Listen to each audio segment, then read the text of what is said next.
Stargirl Chapter 3.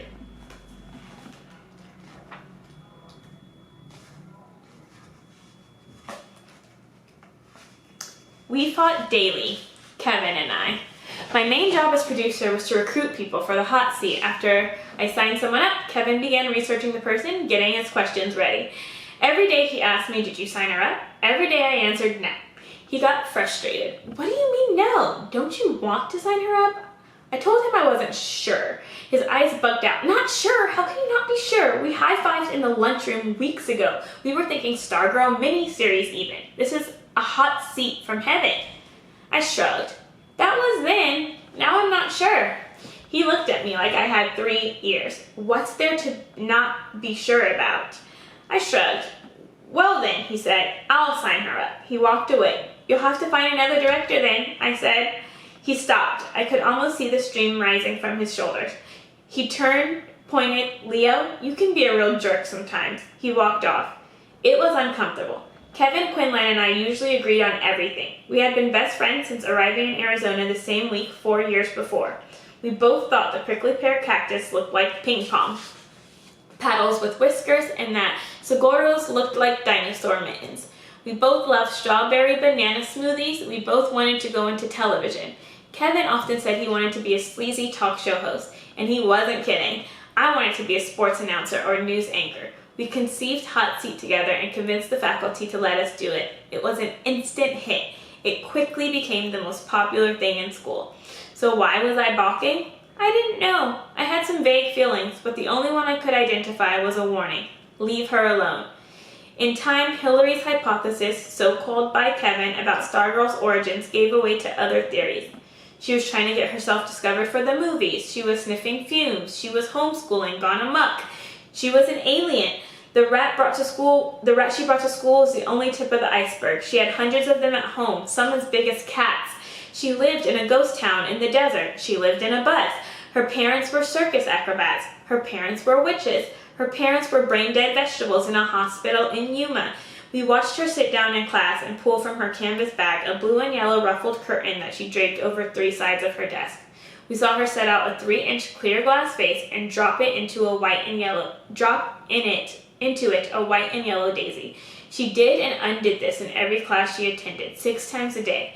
Only on Monday mornings was the daisy fresh. By last period, the petals were dropping.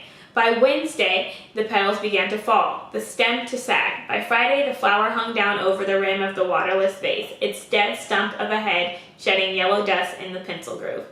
We joined her as she sang happy birthday to us in the lunchroom. We heard her greet us in the hallways and classrooms, and we wondered how she knew our names and our birthdays. Her caught-in-the-headlight eyes gave her a look of perpetual astonishment, so that we found ourselves turning and looking back over our shoulders and wondering what we were missing. She laughed when there was no joke. She danced when there was no music. She had no friends, yet she was the friendliest person in school. In her answers in class, she often spoke of seahorses and stars, but she did not know what a football was. She said there was no television in her house. She was elusive. She was today. She was tomorrow. She was the faintest scent of a cactus flower, the flitting shadow of an elf owl. We did not know what to make of her. In our minds, we tried to pin her to a corkboard like a butterfly, but the pin merely went through, and away she flew. Kevin wasn't the only one. Other kids pestered me. "Put her on Hot Seat." I lied. I said she was only a 10th grader and you had to be at least a junior to be on Hot Seat. Meanwhile, I kept my distance. I observed her as if she were a bird in an aviary. One day I turned a corner and there she was coming right at me, the long skirt softly rustling, looking straight at me, surrounding me with those eyes. I turned and trotted off the other way. Seating myself in my next class, I felt warm, shaken. I wondered if my foolishness showed. Was I myself becoming goofy? The feeling I had had when I saw her around the corner had been something like panic. Then one day after school, I followed her. I kept a safe distance. Since she was known to not take the bus, I expected the walk to be short. It wasn't.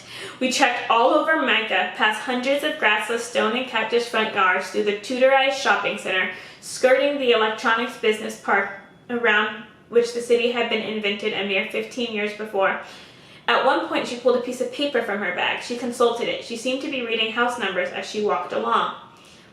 Abruptly, she turned up a driveway, went to the front door, and left something in the mailbox. I waited for her to move. I looked around, no one on the street. I went to the mailbox, pulled out a homemade card, opened it.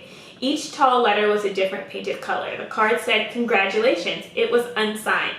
I resumed following her. Cars pulled into driveways. It was dinner time. My parents would be wondering.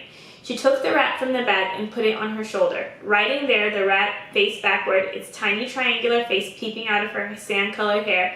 I could not see its beady black eyes, but I guess it was looking at me. I fancied it was telling her what it saw. I fell further back. Shadows crossed the streets. We passed the car wash and the bike shop. We passed the country club golf course, the biggest spread of green grass until the next golf course in the next town. We passed the Welcome to Micah sign. We were walking westward.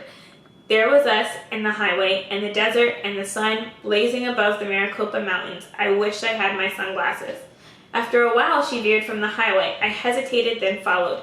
She was walking directly into the setting sun. Now a great orange perched atop the mountain crest. For a minute, the mountains were the same dusky lavender as her sand-skin skirt. With every step, the silence grew, as did my sense that she had known all along that she was being followed. Or more, that she was leading me. She never looked back. She strummed her ukulele, she sang. I could no longer see the rat. I imagined it was dozing in the curtain of her hair. I imagined it was singing along. The sun lay behind the mountains. Where was she going? In the gathering dusk, the seguros flung shadows of giants across the pebbled earth. The air was cool in my face. The desert smelled of apples. I'd heard something. A coyote? I thought of rattlesnakes and scorpions. I stopped. I watched her walk on. I stifled an impulse to call her, to warn her. Of what? I turned and walked, then ran back to the highway. Wow, where do we think Stargirl is going? She's been walking for what appears to be miles now. And it looks like he is starting to develop some sort of connection with her, and that's why he's not failing to peer pressure to get her on the hot seat show so fast. It's interesting as these characters develop. Let's stay tuned in Chapter 4.